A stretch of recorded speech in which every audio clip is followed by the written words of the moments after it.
Before I identify myself, you have to identify, because you are coming to my place. This is not your place. We pay your salary, okay? We pay your salary. Thank you. I'm a king, yes, I'm a king. I'm a king. End SARS now! End SARS now! End SARS now! End SARS now! End SARS now! I just want to say I'm very, very proud of you guys. And we still have some people who are not Nigerians here trying to support us because they believe in us, because they have Nigerian friends, because they listen to our music, they love our artists, they love our food. And even at that, because we are humans and we do not deserve what the Nigerian police and SARS are doing to us in Nigeria, because we are young dreamers. In Nigeria, they call us the leaders of tomorrow. But how are we going to lead our country if they are killing us before tomorrow? We are the youth and we have to stand our ground, because this is not just for us alone. This is for our kids, our children's children. We want to go back home to Nigeria and feel safe. Because we live abroad does not mean it does not have anything to do with us. We live abroad, and we have whatever kind of passport you have, whatever color or whatever the color of your passport is, the root is still Nigeria, and that is where we belong at the end of the day. So I want us to use one energy, one mind, one emotion. We are going to the Nigerian embassy and we are going to tell them everything we have on our mind, and at the end of the day, this is going to be a victorious protest. And if nothing changes within a week, within 2 weeks, we will continue till we have positive answers. Thank you so much, guys. For so long, our country has not done anything to show that it supports the young people of the country. What betides any nation that doesn't treat the future of the young people in that country respectfully? And we gather here today to give just one message to the world, to say that we stand in solidarity with our brothers back home in Nigeria, to say that police brutality must end. Yes. We cannot end the future of the young people before that future comes to them. And we're saying that that future must stand today, and everybody is joining to say no more SARS, no more brutality, no more killings. We want a peaceful nation, we want a nation that progresses, and we want good governance in a new Nigeria. Yes. Thank you very much. So I read something on the WhatsApp status that how can leaving your country be a lifetime goal for you? There are people dreaming of becoming doctors, people dreaming of launching their country into the space, you know, big dreams. But an average Nigeria has this goal of one day I want to escape my country, one day I want to go to abroad. We all talk about abroad. You just want to escape the suffering and what's going on in the country.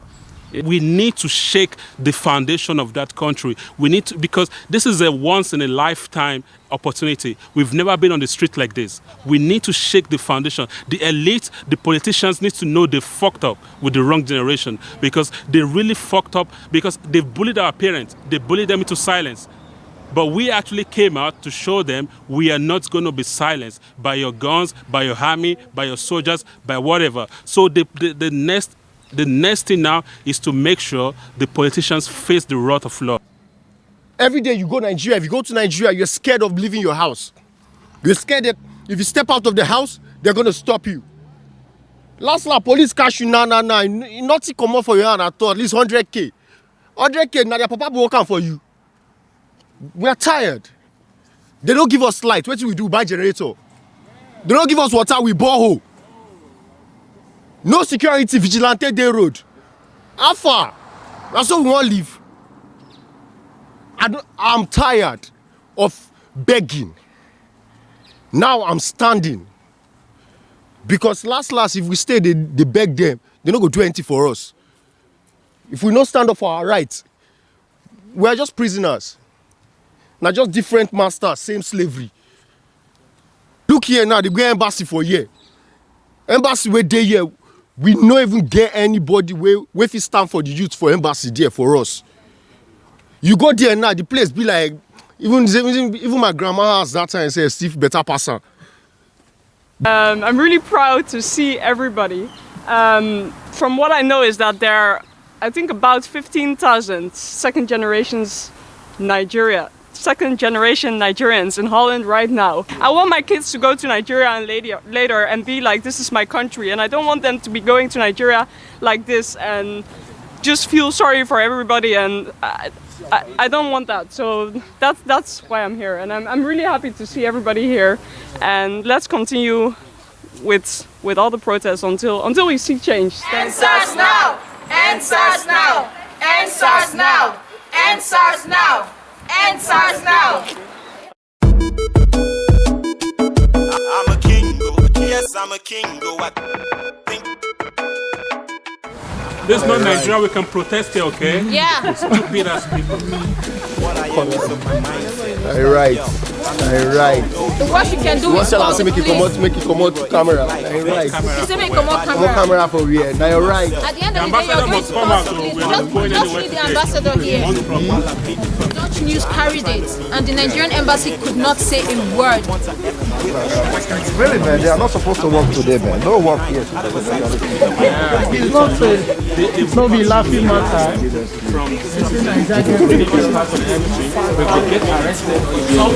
My name is Kabiru Musa. I am chargé d'affaires here. You have to identify, because you are coming to my place. This is not your place. We pay your salary, okay? We pay your salary. Thank you. You are welcome. Thank you. Why I'm asking, at least there should be somebody to talk on your behalf. We talk as a collective body. We are here to answer your questions. So what is the message? Our message. What is the message? What is the message? Good governance. Okay, can I please hand this over to you? Yeah, go ahead. Okay. So here is why we are here. We pay these people so much. Very good. Nobody's more Nigerian than us. Nobody. We're all Nigerians. Say we came to your place. This is not your place. That was a very wrong statement to you. This is not your place. Thank you very much for coming. Thank you very much for coming. And at least let us be quiet so that we understand ourselves. First of all, I welcome you here. And if you misunderstood my statement, it's not intended. This place belongs to all of us. Yes. But at least there are custodians. That is what I mean. I don't mean that it doesn't belong to you as well. It's for all of us. None of us is happy with what some of our police officers are doing in Nigeria. The leaders too. With The leaders. total. Not just the police. Will you allow me to talk? Let us understand ourselves. No, sometimes we have to correct you when you go off point, sir. You have the right to insist on seeing that the people get justice. And it's part of the conditions that all the victims of police brutality in Nigeria, they must get justice. And the police officers, they have to be prosecuted. It's agreed. At least this shouldn't be the only way we interact with you. Okay? We need your positive energy, we need your ideas, because like we used to say about backward integration, whatever you have to contribute to the development of the country, you come to us. We sit down and see what you have to contribute for the development of Nigeria. We take it back home. So this shouldn't only be a channel of interaction between the embassy and yourselves. So this is what I have to say. Thank you very much for coming. How can a senator in Nigeria be getting 1 million newspaper allowance? 1 million newspaper allowance. What are they reading? Are they reading from the newspaper from the moon? Everything is online. We need to change this system. These people are the ones destroying our lives. They're destroying our lives. I'm here today because of the Nigerian government. And there's this government here, they're taking our fuel in Niger Delta, but we're here suffering. We're still here suffering. We came here not because we want to protest or like because we want to talk to you or anything. We want to pass the message to you and everybody here that NSAS is just the tip of the iceberg. The government will and they will resign. And that's the main thing. They will resign because we've given them 8 years, 60 years. They've done nothing. Very proud of my generation. I'm very proud that we are tired of keeping quiet. I'm very proud that we are no longer giving you guys the strength. We're no longer giving you guys the power. We're no longer letting you guys rule us the way you've been ruling us since I can remember. Our parents may be weak because most of them are not in the position that you are right now, but times have changed. Power has changed hands.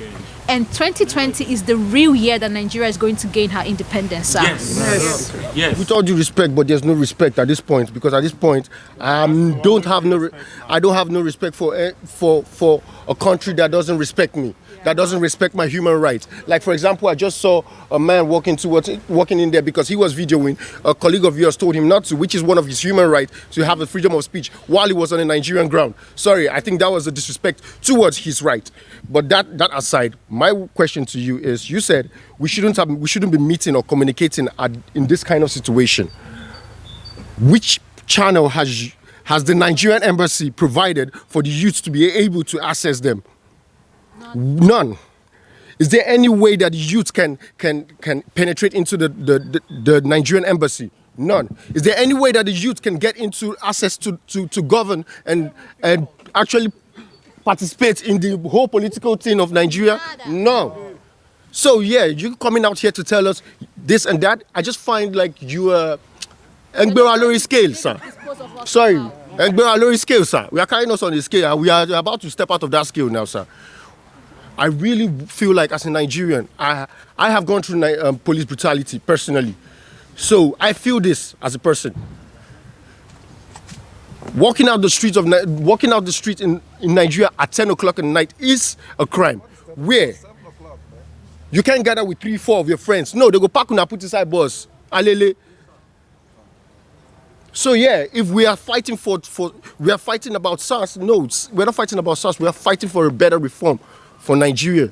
And if you guys are saying we're the leaders of tomorrow, please give us the chance to lead. Now don't take for that place, nah. No, they tie now. Thank you. The Western world, their kids, they have this goal of launching their countries into the space, doing great things in their country. They have great goals. But the Nigerian, every Nigerian, whose father is not a politician, whose father is not working with NNPC, whose father is not working with Shell, has this goal of escaping Nigeria. Let it be spoken of that this time the leaders of Nigeria come together and put reasoning together to themselves. It's not a bad thing for them to resign. It's not a bad thing. It's not a thing of shame. It is sad that we have to pray so hard to God that God makes us get visa to leave our country. Some people do rituals. Some people do rituals to be able to go to American or German embassy to get visa. Some people fast 15 days, 30 days just because they want visa. Some people go through the desert. That is sad. All we are asking for is that the government should not kill us.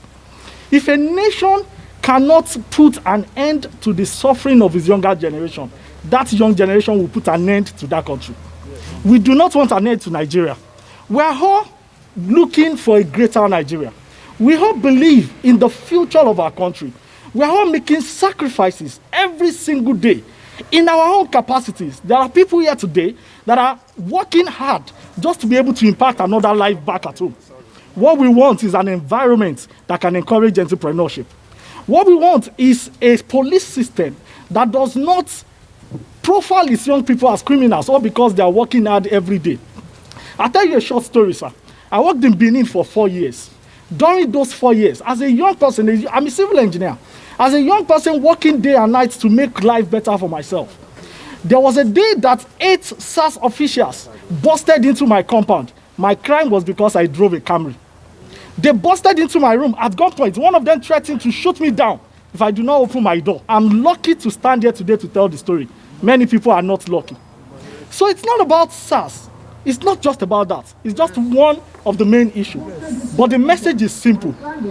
Police brutality should end. Today we can mention certain leaders who will say they fought for independence. But the independence they fought for was a fraud because there's no independence in Nigeria. And that's why everybody is looking to escape and come out of the country. A country is not a place where you aspire to escape from. It's a place where you collaborate to develop it. But if I know that I have no stake in that country, then there's no point staying in that country. Now, our national anthem, it starts by saying, "Arise, O compatriots. We have risen today. What we are begging for is that you do not fall us down again." Thank you very much. Thank you. Thank you very much for your interventions. I have heard you. You have raised a number of issues apart from the issue of violation of human rights by police in Nigeria. You have raised other important issues of social development, democracy, and the growth of our economy. And like I said, this shouldn't be the only way we interact between ourselves. We receive you, we will attend to you. Our doors are open and you are always welcome. And like I said, this shouldn't be the only way we can be talking to ourselves. You can be coming here, whatever you have to contribute, you come to us, we sit down. I am here with my colleagues. We are going to convey your message. We don't have all the answers for you here, but your representation is going to be heard in Nigeria. It will go to the highest level. This I assure you. You are most welcome. Thank you very much. I'm a king, yes, I'm a king. I think I'm a king.